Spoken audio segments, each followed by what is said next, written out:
Keegan and I are out here.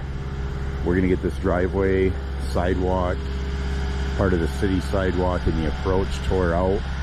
Start working on setting this up. Al and Sawyer are over power washing, stripping, and cutting the stamp we did yesterday. I'll get you guys some video of that. Tina and Kirk are out at the pier wall. They're gonna start forming that up.